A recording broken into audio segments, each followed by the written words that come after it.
Good afternoon. It's called to order the Redevelopment Commission meeting of January 13th. First order of business is the approval of minutes from our December 18th meeting. Those have been circulated. If there are no questions or comments, then I'll take a motion to approve. I'll make a motion to approve the minutes as they appear in the board packet. Second? Second. Second. All in favor? Aye. So moved. Next order of business is claims approval. There are claims that have been circulated to the board totaling $1,404,080.52. There's a number of claims on here just on ongoing projects that we have. Biggest one really is excavating and paving for the connector trail.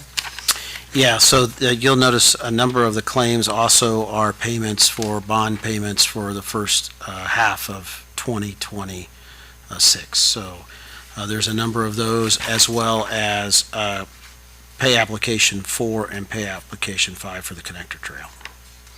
And the reason we have two, one got in late after the last meeting, and they've submitted to catch up here with the pay app number 5. Okay. Any questions or comments for Tony about the motion? Can I get a second? Second. All in favor? Aye, so moved.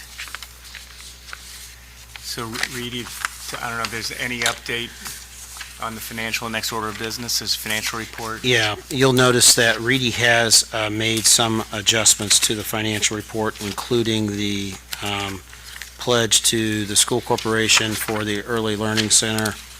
And as the school had indicated, they're willing to have that be a 2-year pledge. And so we are following through on that, and you'll note that they have included the $140,000 in this year and $140,000 in next year. And to accommodate that, we took out the new project asks, as that would be an ask that we use to make those adjustments. We certainly know that this budget's going to be fluid as we get into the housing projects here in the coming weeks and months, and more information will be coming to you on those as we finalize some of those plans with the developer for the single-family development as well as the riverfront loft apartments. Where you said that Reedy identified that, what page would that be on? It would be on page 8. And if you look under quality of life projects, Okay. you'll see the Learning Center project Yep. is the first project. And we've allocated those numbers there.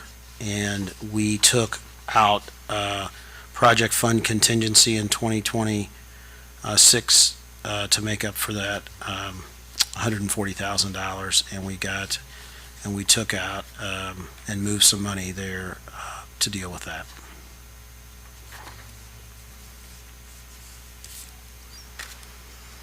Okay. You'll still note in 2027 we still show a positive budget over our reserves as we continue to look forward there. Yeah. 1.7.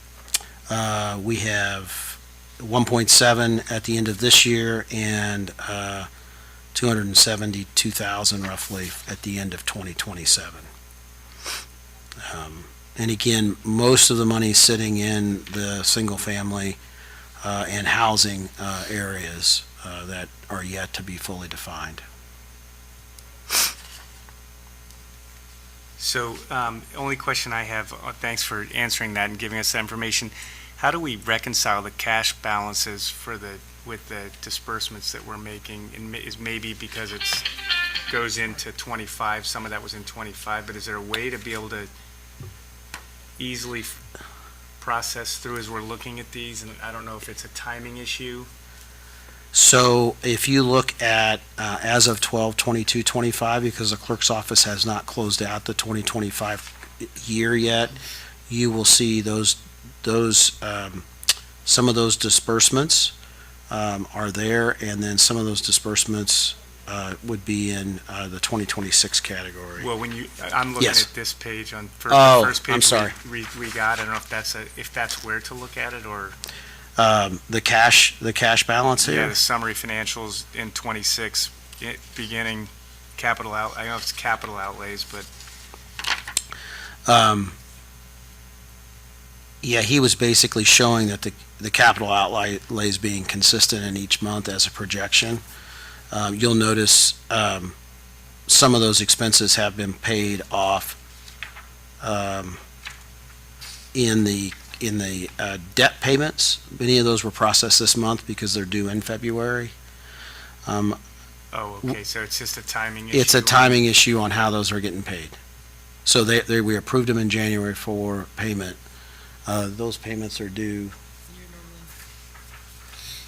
It honestly depends on which one, like the Riverton one that you guys have with Old National is due the beginning of February, and then I think a couple of the Argent ones are due at the end of January. So they're all different, as pain as that is.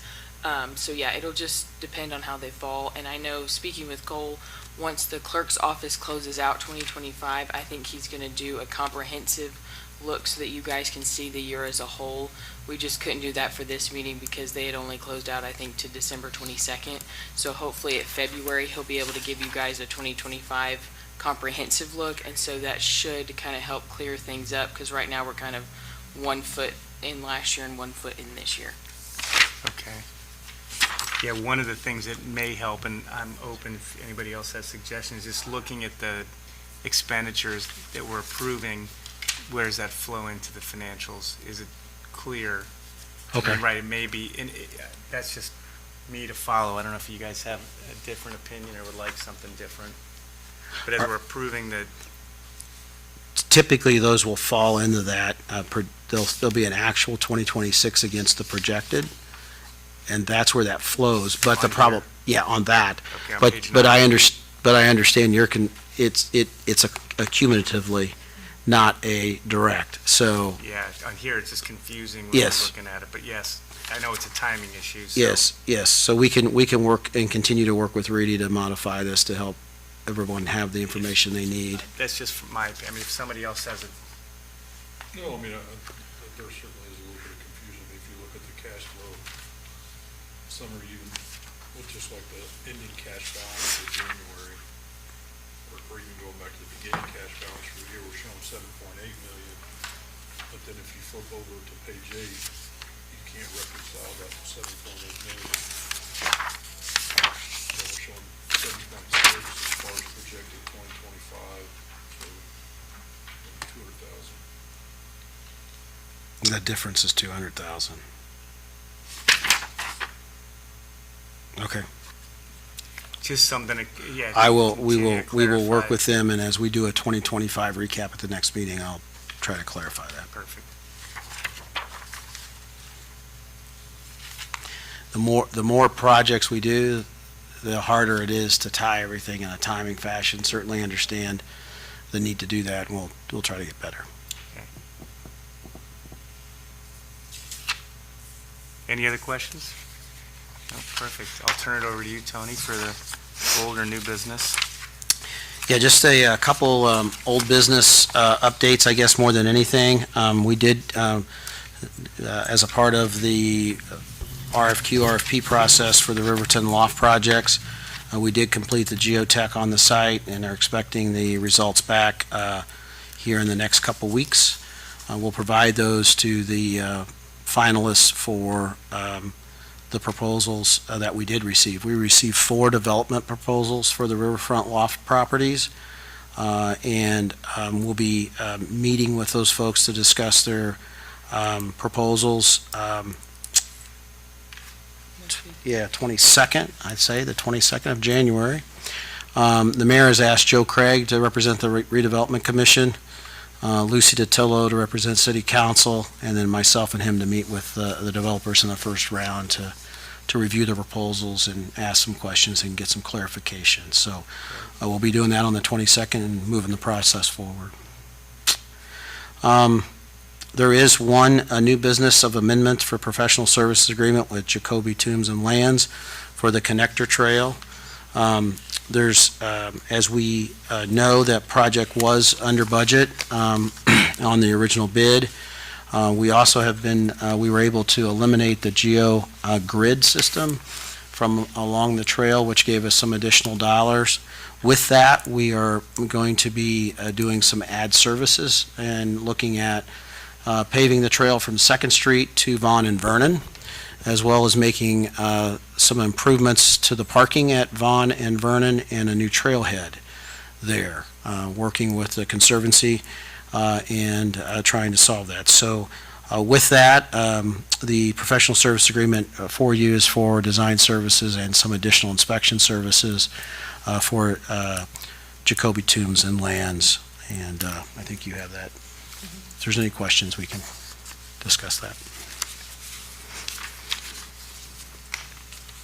And I think it's for $40,000. Any questions for Tony? So this is in the packet. Yeah. Very back. Oh. There you go. So we need a motion to approve amendment number 1.